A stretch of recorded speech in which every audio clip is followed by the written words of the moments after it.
joining us.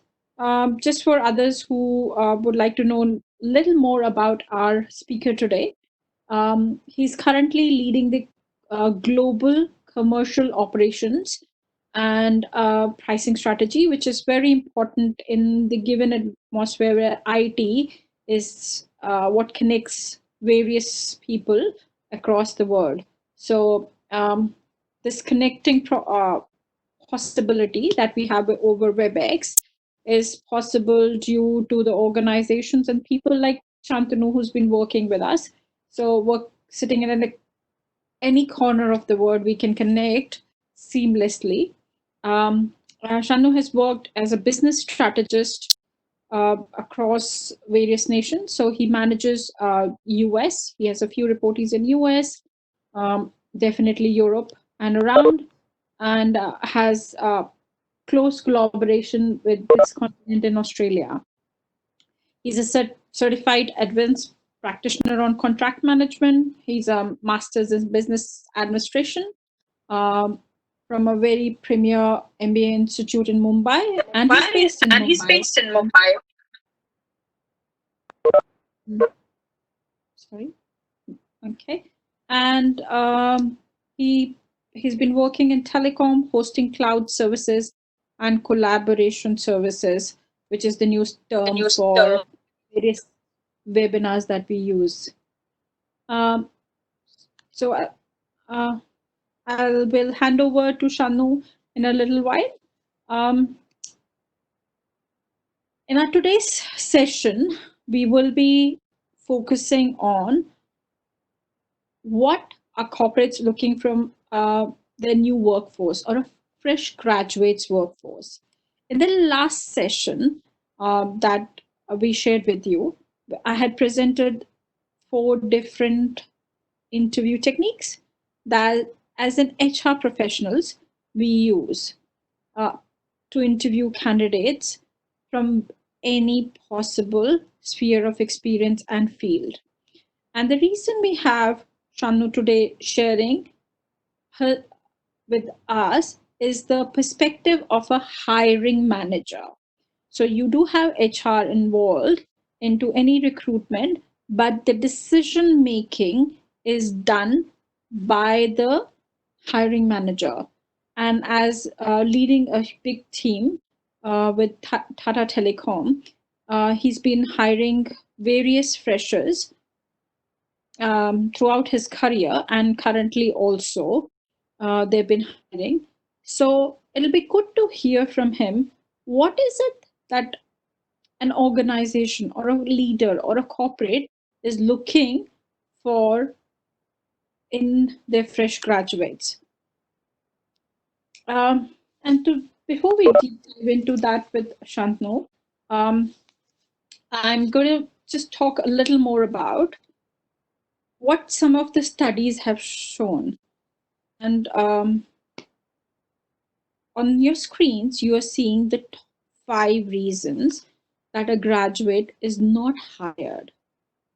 And this is a very Indian perspective that we are presenting here. And this is a study conducted over a period of time by various organizations. And you would see most of the time we see that a selection of a graduate is not done because of poor character, personality, or attitude. And that is the first reason on the top, because that's the first thing a corporate is looking for in a fresher. They understand that a fresh graduate does not have experience. So they're not looking for knowledge into the field or an experience, but they're looking for the right aptitude and attitude to make sure they're able to bring in a candidate who is able to learn fast. The second is the communication. The third, the person is very clear about what they want, and they're saying, uh, this is what I'm looking for the new job without knowing about the organization. So if you refer back to the last webinar, and if you had joined us, then you will see being prepared is one of the key skills. And if you haven't joined us in the last webinar where we had shared about the the interviews preparation, uh, or the different interviews, you can find that link on YouTube. And if you want, you can write to us at CT Quest, and we will be happy to share a little more detail about that. When we say communication, there is another thing about poor English. You would find most of the interviews in today's world are done by in English. There are very less interviews conducted in a regional language, but it seems like that's one of the corporate languages that mostly used across the world. Last, but the most important reason that the corporates find difficult to hire somebody with an unrealistic salary expectation. We have a lot of fresh graduates come into the interview thinking they would be able to start getting huge salary, but that is very difficult.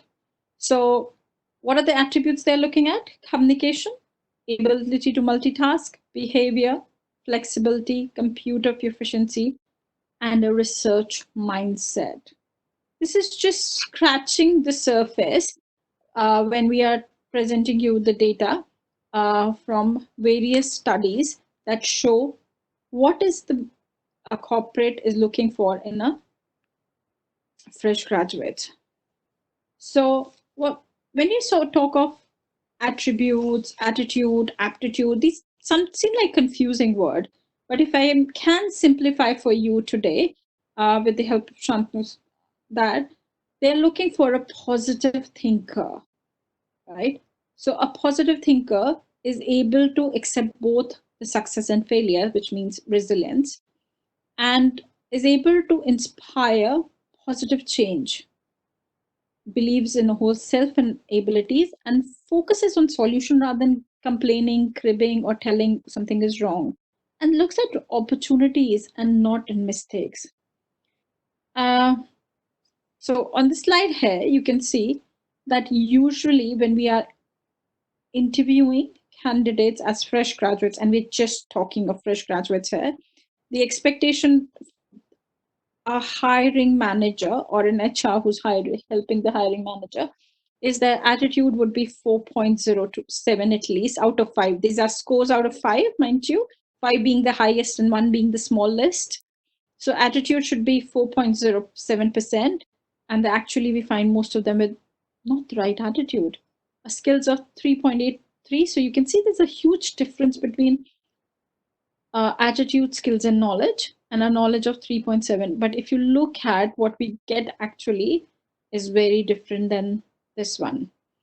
So if one thing that these data is able to tell you is a fresh graduate is not looking for knowledge, but is looking for attitudes and the right skills that you can bring to the organization. And on that note, I would like to hand over to our presenter today, who will talk a little more about his experience as a hiring manager and what are some of the questions that you need to be prepared going into your interview, which are a must. Um, Over to you, Shanu. Yeah, hi. Thank you, Prachi, for setting up the context. Hi, everyone. I would like to welcome you on behalf of City Quest. So while Prachi was talking about attitude, skills, and knowledge, so if I see from the hiring manager perspective, if you have to look at, and what data also shows, attitude is the most important aspect. So Prachi, just going back to the back slide, so attitude typically talks about, 4.7 is, or 4.07 is what the normal rating which we have seen across various studies. And for all the freshers, I would like to really, emphasize on that this is one of the key aspect which any corporate or any hiring manager is looking at. We all assume that yes, while you have done your graduation, so you have done your certificate course or whatsoever, you have the knowledge, that's how you have been able to complete your course. But a person with a good positive attitude is something which is, can easily adapt to the organization culture. He's flexible, he can, take more responsibilities and create a positive work environment also. Hence, attitude is one of the most important thing which I look at from the way I have been hiring people, across the globe over the last 15 years. So thanks, Prachi. Thanks for setting up the context. Now we can go to the next slide. So friends, what I have tried to do is I have put across very basic questions which any hiring manager, typically asks in the interview.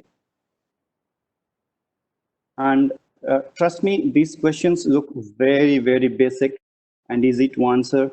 But in reality, how you respond would actually reveal the character and attitude, which is most significant thing which I said, for the hiring manager.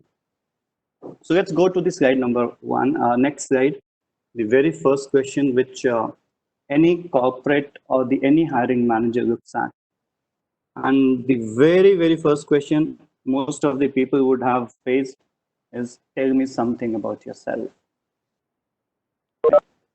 So this while it looks a very simple question, this can land you into trouble or at the same time sets the tone for the entire conversation, and the complete interview process could be driven by the answer you share with the hiring manager. So there's no exact way to start this answer. However, mind it, here, you're definitely not going to tell the interviewer about your favorite dish, movie, or an actor, right? What the interview asks this question is to analyze how confident you are and how you present yourself. The entire idea, to answer this question can be broken into three parts, which is majorly to easily recall the valid pointers.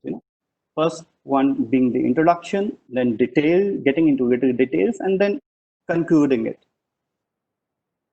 If we talk about, for that matter, this question sets the tone for the remaining interview, and it's a golden chance to score maximum points, provided pressure comes ready. So, as mentioned in the last webinar, it is important to be ready, be prepared, right? So, it is very important for every fresher not to take your interviews lightly. Be prepared for the interview, do some role works, do some, rehearse your points, but it should not be like, no, it should not, the interviewer should not feel that you have mugged up something and, you're presenting or you're just trying to deliver what you've mugged up, because it becomes very evident. The hiring manager would come to know, or the person who's sitting on the other side of the table has an experience of more than 15 to 20 years. He can easily make out. So be genuine. Just keep few pointers. Key point which is required is, when you're talking about yourself, what is your education, what is your family background. Key strength should come out when you're talking about yourself. Don't narrate your CV. That's a bonus tip which I've written here. Don't narrate your CV, because the hiring manager would definitely have seen your CV before coming. He wants to know from you, how do you see yourself? Focus more on talking about your achievements and learnings, and keep it very short, very short.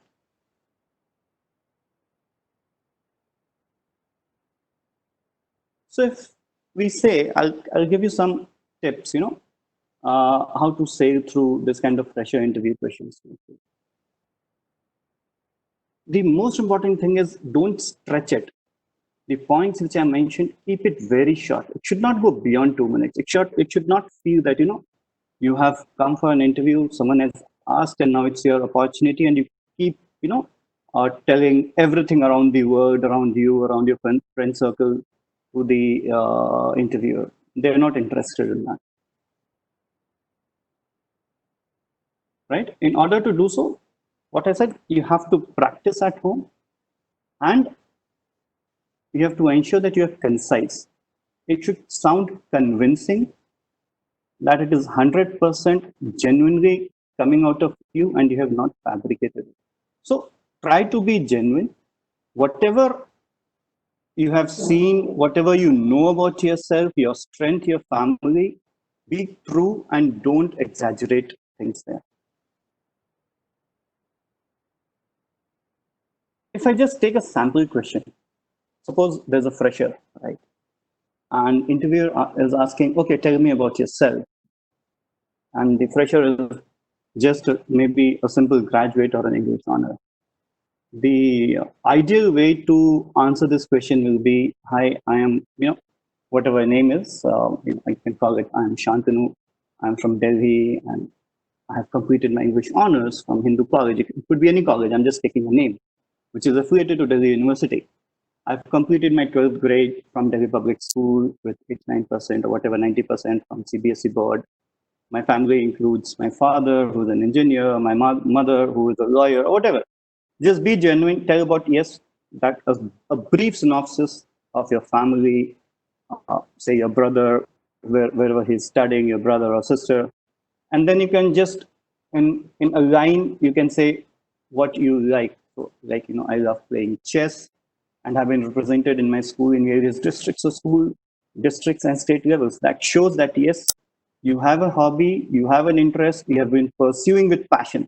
So there's a passion which also comes, into play. So the hiring manager would see, yes, whatever you're doing it with passion, right? Another important thing which you can add, if it is there, that I'm also part of, say, a Rotary Club or any kind of NGO where I've participated in a community service and various school teachings and underprivileged, kind of under serving the underprivileged section, visiting number of old age homes. So this is something which is taken into a kind of, that person is also into community service, has a passion.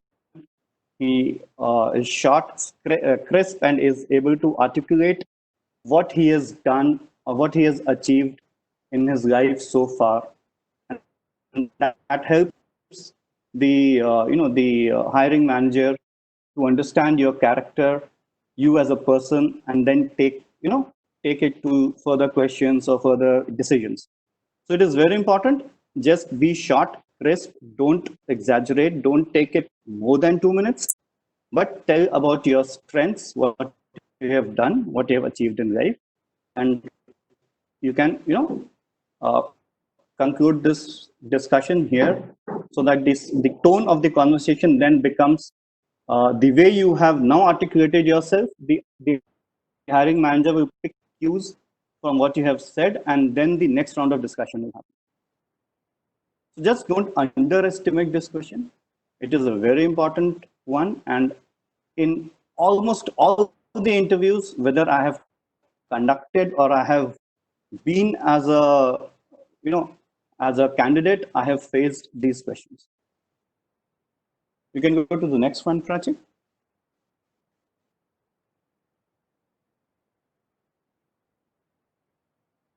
Okay, this is another tricky one where generally all the hiring manager, even the HR personnel, would ask about what are your strengths, right? So That's so true. typically, yeah. And the analysis of your strength for the job and role, just try to analyze your strength. What is your strength? What do you know about the job and role? Try to understand. So from the interview perspective or from the hiring manager perspective, he will try to analyze your strengths, the way you present it, and how relevant it is for the role or for the job, right? So just keep in mind, share the strengths that are related to the job.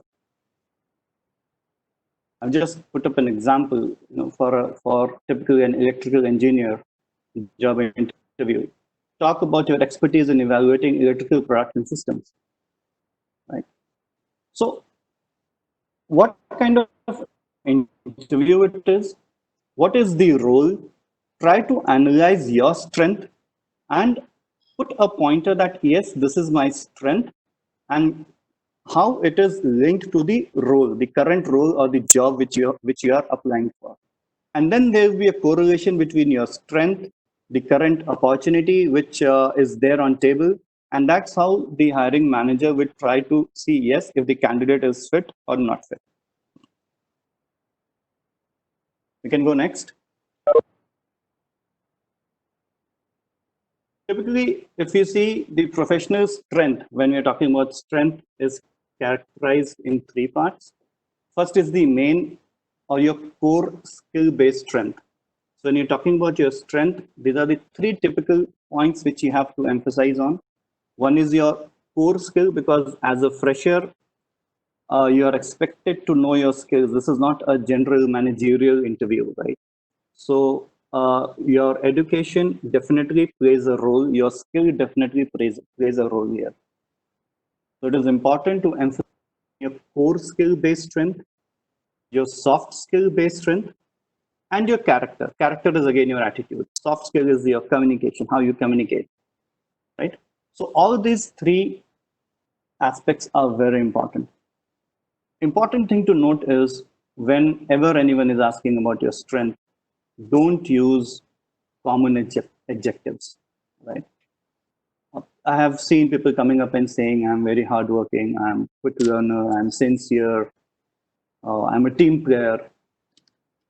We are not looking for these adjectives. We are looking how you display your strength to us,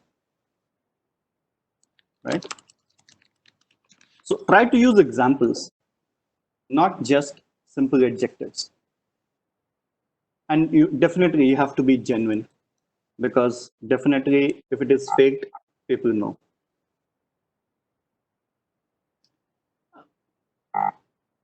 We have a question. Shanu, are you okay to take a question right now? Yes. Manisha raised a hand. Do you want to go ahead and ask a question? Or was that a mistake? I think it was a mistake, Shanu. Sorry, carry on. Sure, we can go to the next one.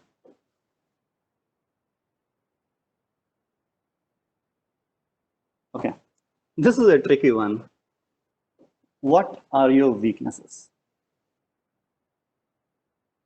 And trust me, what interviewer is looking for, are you aware of your weaknesses?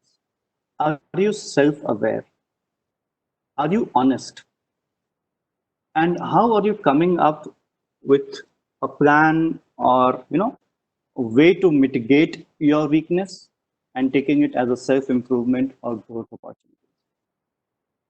Definitely, this is a question which revolves a lot around your behavior and how flexible you are, because definitely there's a weakness which you know, and you have to have a plan to overcome your weakness in the current role if it is impacting your current role. But a point of advice: don't talk about your weakness if it is about the role, or if it is about to impact your current role. Just take an example. If you say that your weakness is time management and you're applying for a project manager role, definitely no one is going to hire you, right? So just few examples how to answer these questions. Choose a weakness that will not prevent you from succeeding in your role. And that's the example which I gave. If you say that your weakness is time management and you're looking for a project manager role, definitely you're not going to be hired. Right? Be honest and choose your real weakness. Provide an example for how you have worked upon to improve your weakness or learn a new skill to combat the issue. That is very important. Even if you know that there is a weakness, there has to be a plan, there has to be an example, there has to be a scenario where in past, in spite of having the weakness, how have you overcome that weakness? Right? You have to demonstrate self-awareness and an ability to look to others to provide you with resources necessary for growth. This means that yes, you know what is your weakness, you're self-aware of your weaknesses, and definitely you seek help or you take help from others with the necessary resources. Because definitely, if it is your weakness, you will rely on others as well to help you overcome and succeed over your weakness. Right? Don't be arrogant, but alternatively, don't underestimate yourself or show a lack of confidence when you answer. Right? I'll just take an example. Like I struggle with being organized. Right? While it hasn't ever impacted my performance, I have noticed my messy desk and cluttered inbox. Nonetheless, would interfere with my efficiency. Over time, I have learned to set aside a time to organize my physical and digital space, and I have seen improving my efficiency levels throughout the week. Typically, I can relate this example with, it's more related to the way I also work, right? So if I see myself, my mailbox is most cluttered. I would have 30, 40,000 unread mails in my mailbox. So I'm typically not too organized in having, mail proper, mailbox, getting into the right folders, then having a proper, clean desk. But at the same time, this has never become a hindrance in the way I work,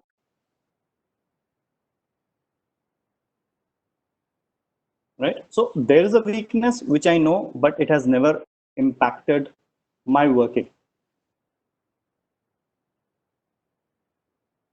right?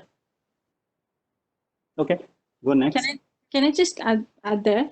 Uh, Yeah, the as our speaker just shared with you. Sorry, it's a trick question. Look for the red. So when this question is asked by any leader, any hiring manager, which Chanu was just telling you, is it's basically trying to rattle you and find out if you will lose your nerve and have you not come prepared, and how honestly you would answer that. If you say that I have, yeah, so the last point here which says self improvement and growth opportunities, if you say no, I don't have a weakness, I've been working on this, it would not take you you know anywhere beyond that question. That's my one yeah, cent. thanks. Thank Yeah, you. thanks, Prachit. And I'm sure no one, I have not seen a person who will not have a weakness. So if anyone says, no, I don't have a weakness, definitely means that shows, yes, he's showing the arrogant side, right? There is some area of improvement which everyone would have. And don't call it as a weakness, call it as an area of improvement when you're talking about with your hiring manager.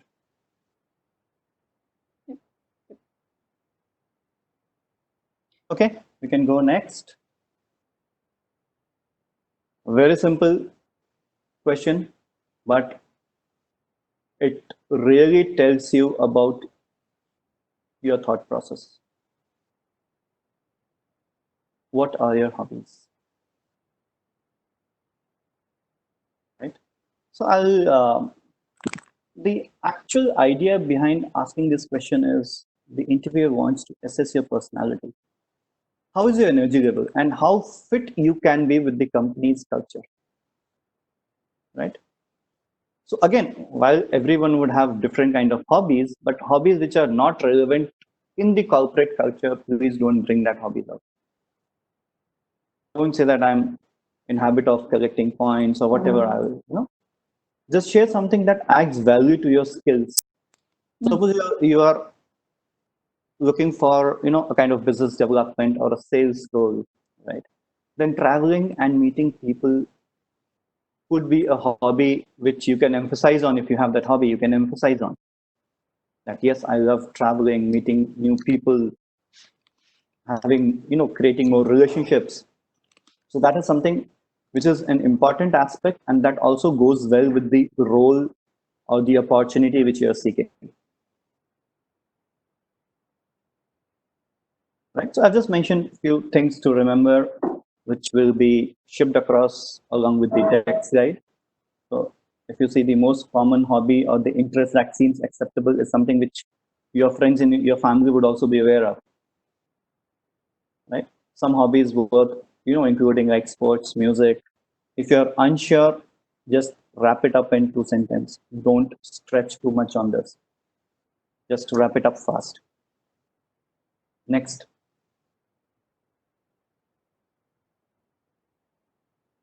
Yep.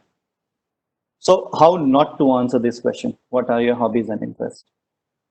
So I've just collated few points which we have seen typically, the candidates or the freshers responding, which doesn't go too well and doesn't reflect very clearly about the thought process of the candidate. He says, I'm very sorry, I'm not sure what my hobby is. I don't have any hobbies. I love to collect books, but I hardly read them. I'm a foodie. How is foodie going to help me in the corporate life? I party with my buddies every Saturday night. Cool, okay. It doesn't help me in the organizational space. I love to watch movies with my friend. I'm a PUBG XXX level player. I like to Netflix and chill. So these are some things which you should avoid. You should not talk about. Talk about hobbies which goes hand in hand with your job profile. Prachi, next slide.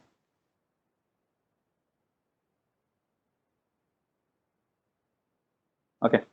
Another very important question, and if you go back or if you remember this slide which Prachi was talking about, uh, this is one of the most important aspect where people generally lose it on the salary expectation, right? So it's always important to do some research in advance. You are a fresher at this point of time. While salary is important, it is also important to have right job, right role, and experience, right? So it is important that you don't undercoat yourself, but you don't also, be too high. So bonus tip, which I have mentioned here, if you see, is never ask either too low or too high a salary package. If you're asking too low, the other person thinks, okay, maybe he doesn't know what he's even capable of, and he underestimates or undermines himself. So probably I don't know whether he's the right fit or not. And at the same time, if you're asking too high a salary, people will think, I don't know what does he think about himself. This is not the salary bracket or the benchmark at or what this job role demands. And definitely, most of the cases, being a fresher, you would not be aware that what is the salary as per the job role. You can simply answer to accept the package as per the industry standard. That is the safest answer to it. Because role every role has a job band, every job band has a salary band. So you believe it or not, the salary which you will get will always be in the salary band which the employer has. There could be a variance of plus minus 20-25%, but at the beginning of the career, that doesn't matter much. Trust me, I have seen most of the HR professionals, they will offer the salary which is in line with the market. They will not try to squeeze upon on the salaries. If there is a job band which demands X salary, of where X amount of salary has been allocated, you will get that. So don't be too fussy at a fresher stage. Don't be too fussy about salary.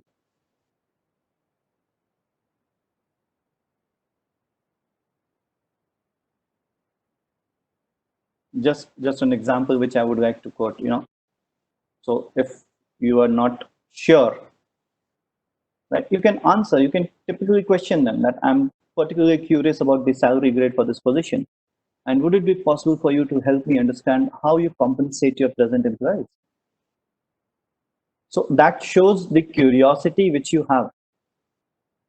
And at the same time, you have not given an offer from your side, right? So you're curious to know what is the compensation structure of the present employees. And definitely, whatever is the compensation structure of a present employees, you will be in that bracket itself, right?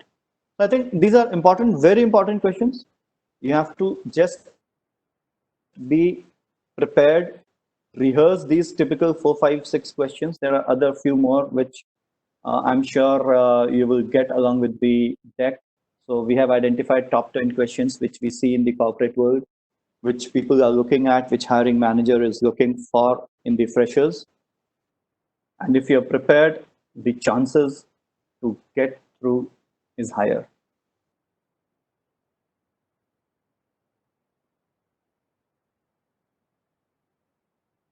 So just important work behaviors, focus on work.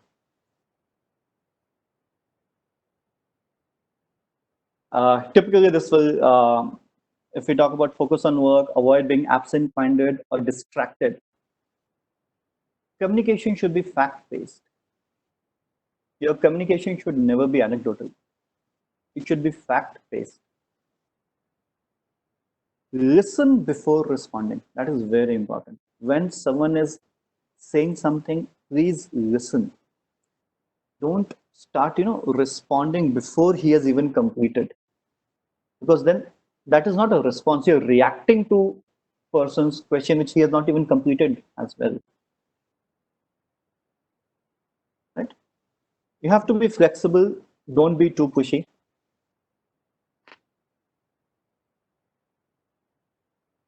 Uh, Another important aspect which everyone looks at, and definitely once these work behavior, typically if you talk about, are the behaviors when a fresher has joined the organization. So it's not about a fresher getting into the organization. It's a career journey, right? And how you grow in your career is, depends on how you communicate, how focused you are, how flexible you are. You have to adapt to changes within the organization, and you have to be really a fast learner. So in nutshell, if you talk about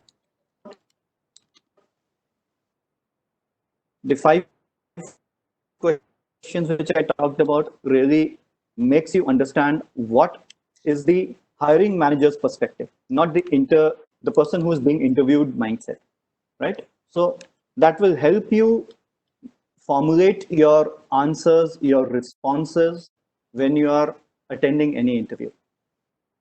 And being prepared is very important thing, and that's what I must tell you. CT Quest is also helping people being prepared, preparing them, gearing up them for a lot of certificates, which helps them, be ready, future ready in the market, so that they can go and grab the opportunities. There's a very, very, very important thing. Opportunity never knocks twice, right? So if you're prepared well in time, the opportunity is there, and you have to just nail it,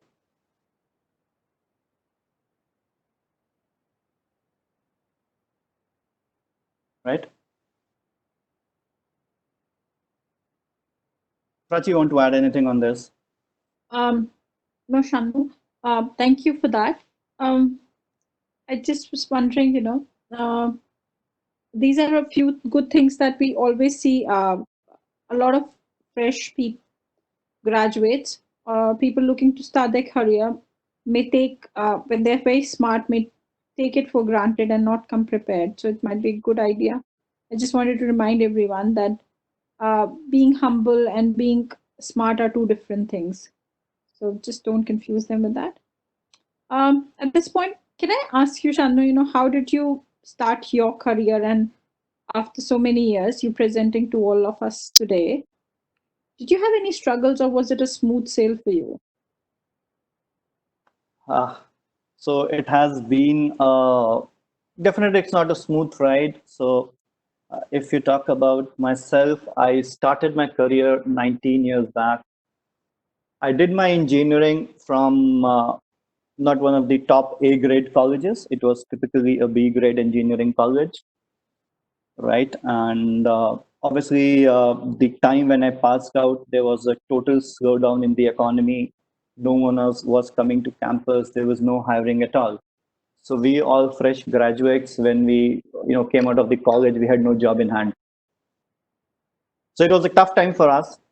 I also picked up some certification course which was prevalent at that point of time in the market. And one thing which I believe is very important in life, you have to have a passion that this is something which you want to do, which you want to achieve in life. Prachi, I remember I was in Gurgaon that time when I was completing my engineering, right? And there was one organization which I always used to cross. And this was huge fancy building just next to Maruti Udyog. This was huge, a big multinational player. Software. Yeah, huge software, a big multinational player at that point of time. And people used to aspire to be a part of that organization. And whenever I used to cross that organization, I always had that in my mind. One day I would like to work for this company. Fortunately, the moment I completed my course, that point of time, you have to be that's an important point. You have to be relevant in the market. So you need to understand what is happening in the market, what are the growing demands, where the where the corporates are moving, where the economy is moving, what are the new technologies coming in, right? And you have to be a quick learner. You have to have as many certifications as you can, because that makes you ready for the role. So I picked up one certificate course which was all about wireless application and technologies coming in. And then one fine day I got an interview call from this company which is Hughes. And again, the questions I had the director of NOC, which is the Network Operations Center, taking my interview. And I was sitting there. This was typically a VSAT organization, and I had did my master's in engineering in RF technology and VSAT. So thankfully, my education helped me here in terms of my master's, but there are a lot of behavioral questions, because when a fresher is being interviewed, it is assumed that whatever they have studied, definitely they would know. But again, how flexible they are, what is the attitude, is something which really matters. And the complete interview went around for 15-20 minutes, not much. For a fresher, to assess a fresher, 20 minutes is more than enough. All the questions were about how I communicate, what I have learned in college outside my studies, and they were trying to test my attitude. And the moment I came out, an hour after my interview, I got a call from my consultant that yes, you have been hired. So that was the first stepping stone. And when I was there in the knock, again, when you join the organization, it is important that whatever everyone is doing, if you also do the same thing, you are amongst the herd, right? If you have to really outgrow your team or grow faster than your team, you have to be different from what your team members are doing. So I used to watch my manager. It was a shift job, right? And I used to come in the morning shift. After completing my shift, I used to sit with my manager, try to see what she is doing, and then used to start picking up a lot of responsibilities which she had.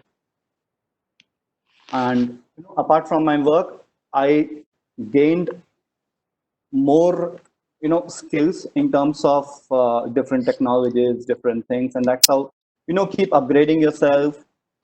Within 6 months, joining the team, became the team leader for the team. And then again, the as the time passed, definitely I saw there was a lot of opportunities around sales, because sales typically was driving the organization.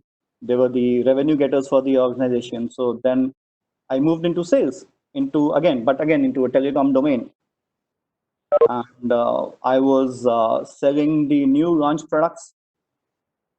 Again, my interviewer was again, it was not at all any technical product selling skills. The interview was all about how you create relationship, how you manage relationship. Sales is all about creating relationship and managing relationship. So again, went into sales, was there for 5 years, selling different products, different technologies, driving the region from sales to customer service. Been there in customer service for almost 5 years. Customer service is again an important, it's an important area where every organization is focusing these days. You can have a very good product, but if you don't have a service, you're not going to sustain, right? So from knock to sales to customer service, from customer service, I moved to project management, product deployment, and then last 7 years, I have been into pricing strategy, strategic negotiator, closing large deals for the organization, managing the portfolio of almost 200 to 300 million dollars a year for one part of the segment, and the global portfolio which I handle is around another 200 to 300 million dollars. So in nutshell, it's a $500 million portfolio which I manage. So all I want to tell everyone is only thing which has helped me in gaining more and more responsibilities has been flexibility, hunger to have more, adaptable to the situation, to the role, and just giving more than 100% to every role. Be genuine, be humble, be honest in whatever you do. That's an interesting story. Thanks for sharing that. And I think, how you started and where you've reached, it's remarkable in itself. And I think, 19 years back, if anybody would have said to you, be humble and genuine, I'm not sure you would have thought this is where you would end up by being that. So thank you for sharing that. Yeah, thank you. Thanks, Prachi.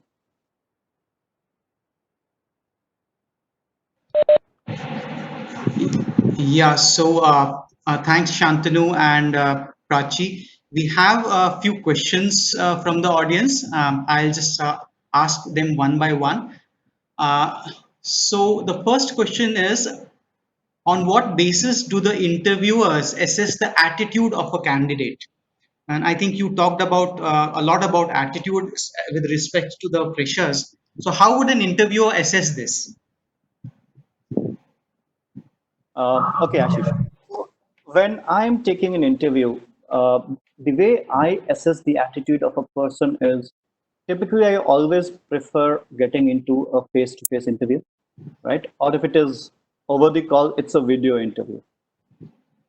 I am the last one to go for an audio interview.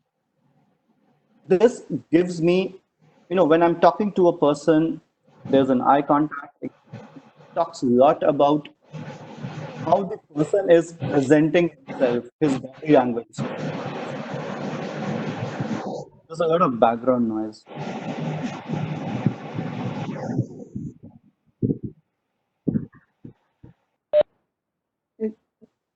Okay.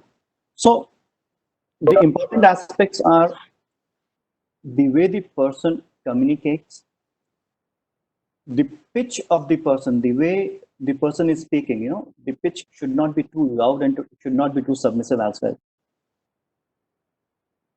The body language of the person.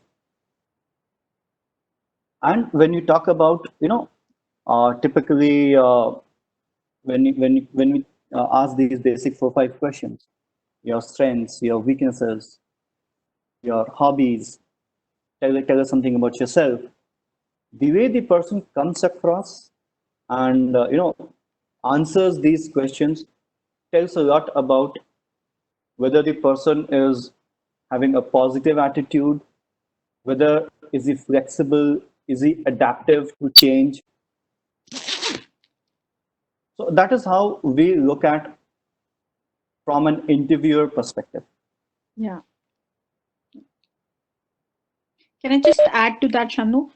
Yeah. So it's a very good question, because attitude is a very non-tangible, very difficult to explain when you're looking at from a fresher's perspective.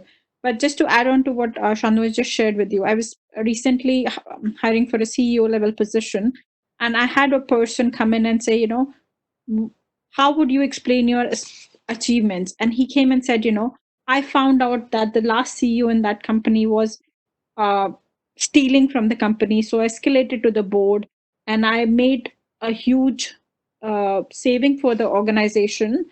And then something like $8 million. And then I went and became the CEO myself. And we asked, so what happened after that? He said, but the company didn't survive.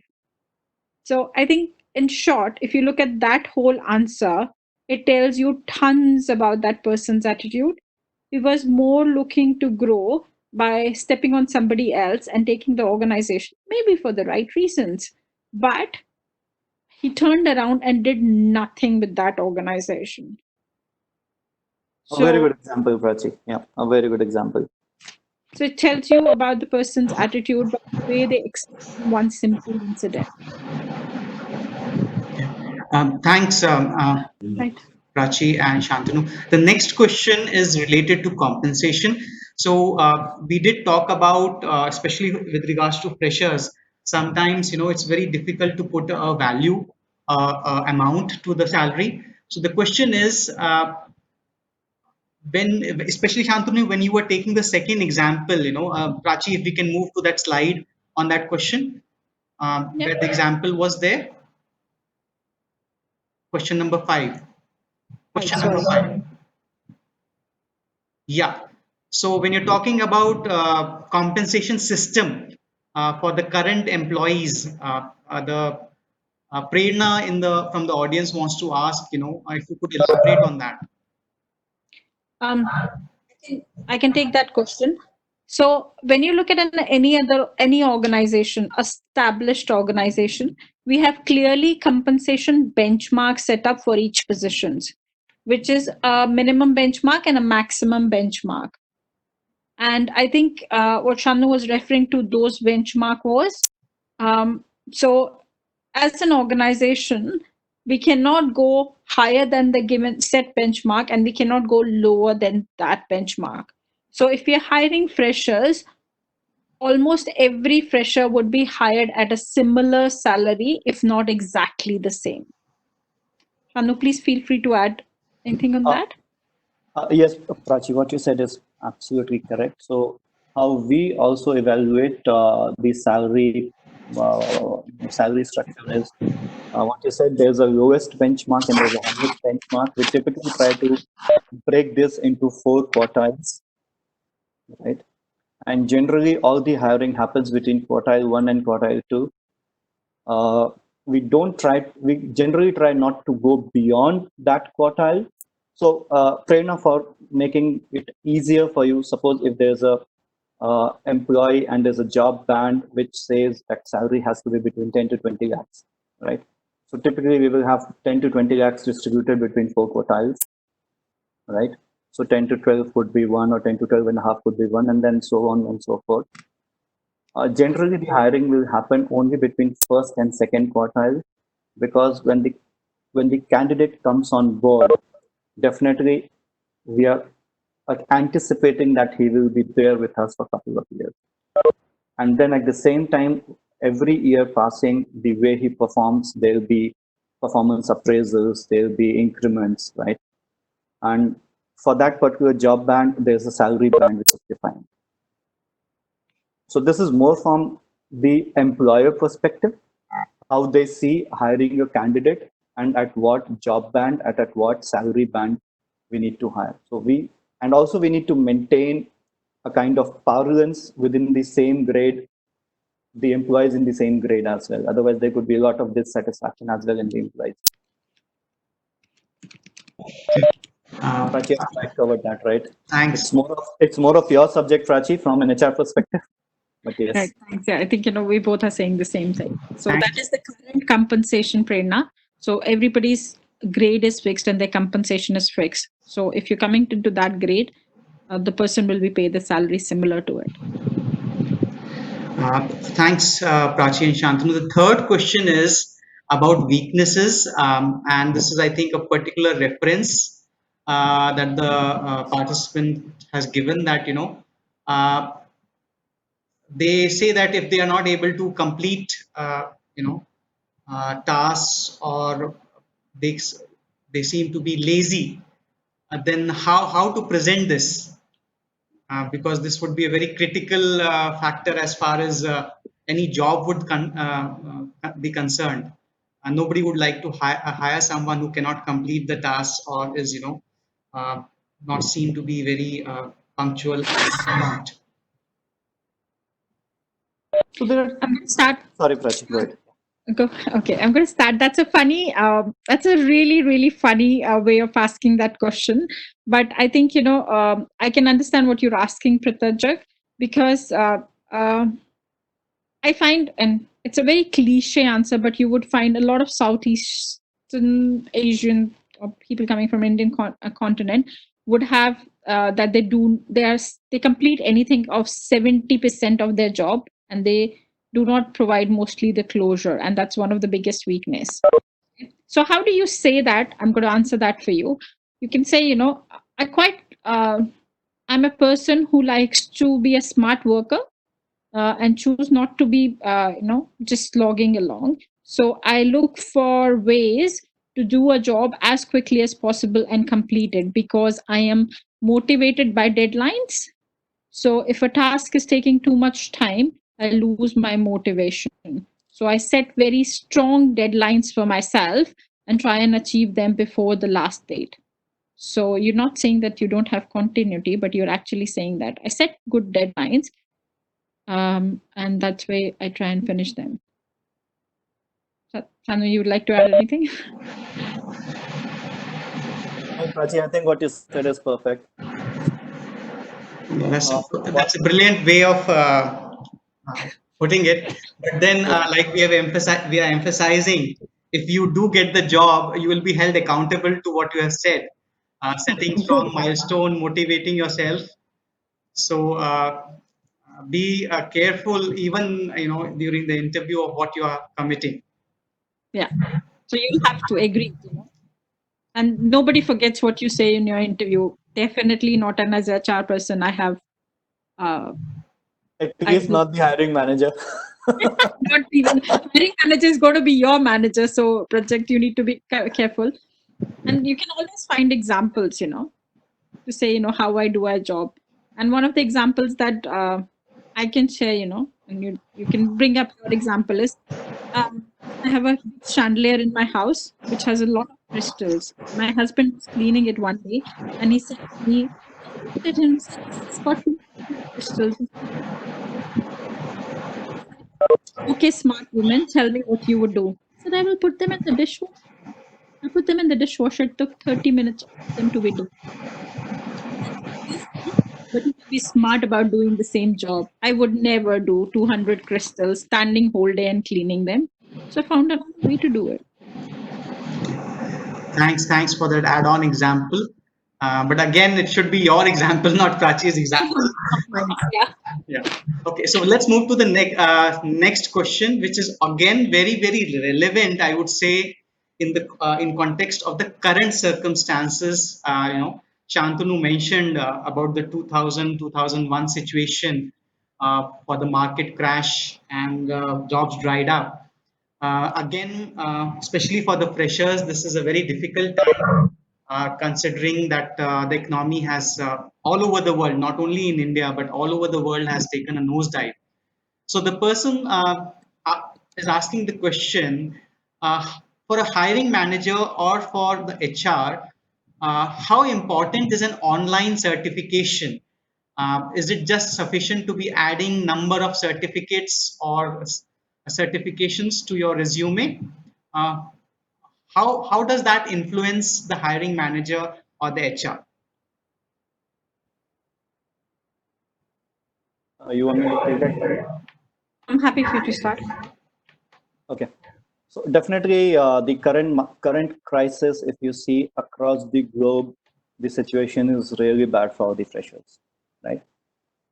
So it is important at this point of time is while you're looking for the job, please keep upgrading your skills in the direction you want to see your career to proceed.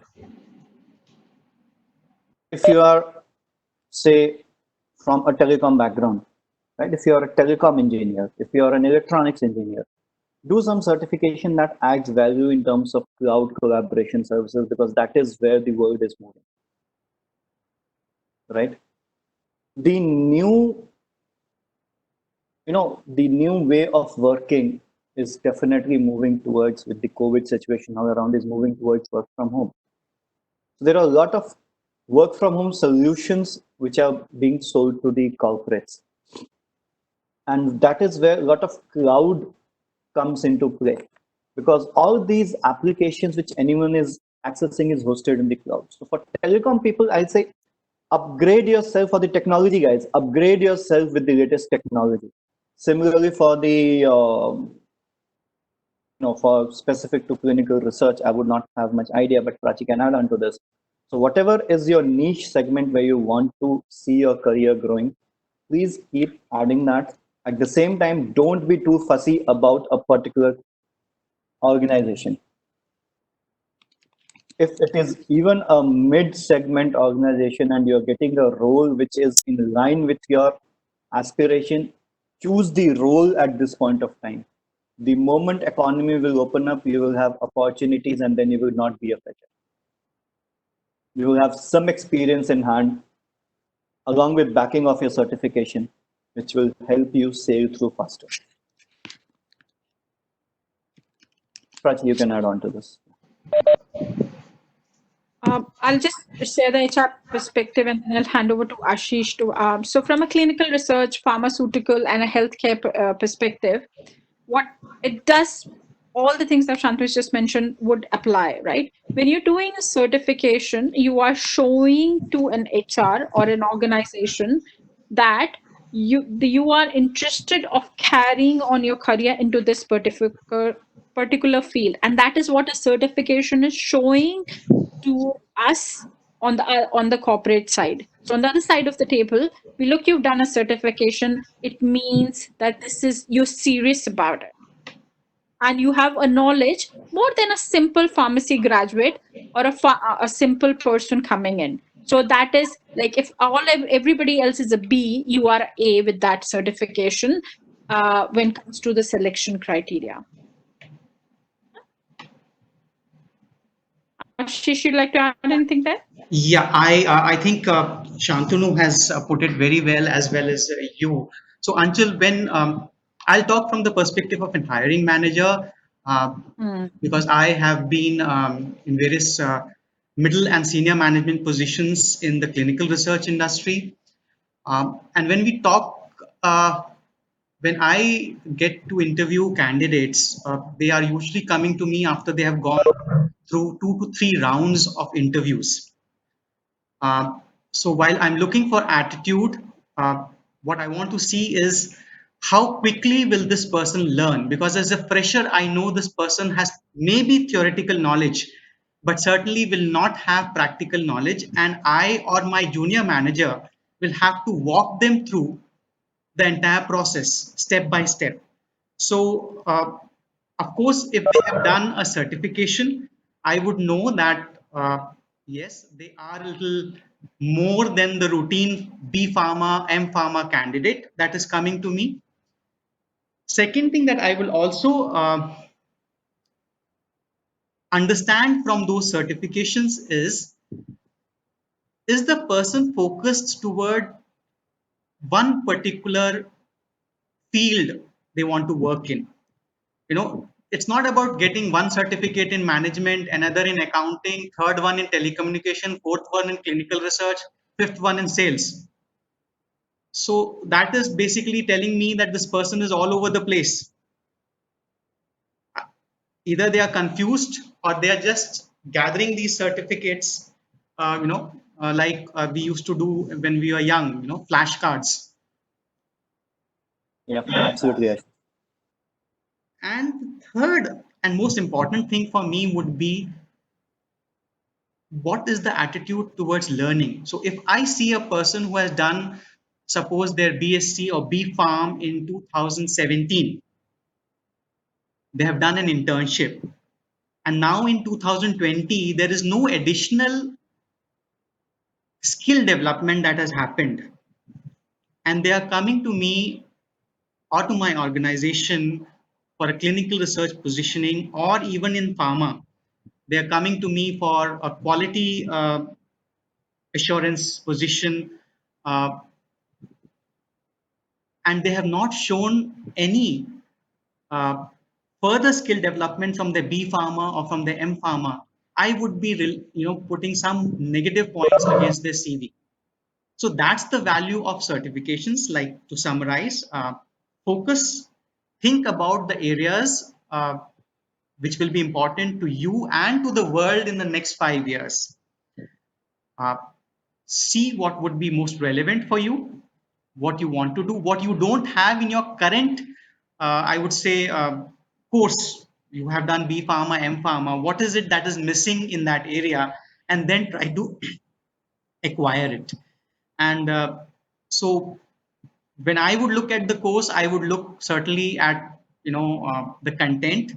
I would look how it will help me, who will be the trainers, and what type of training materials would be available to you, and will they be able to assist me and develop me further to move in that field. Until, I hope, between me, Prachi, and Shantanu, we have been able to answer this very important question that you have asked.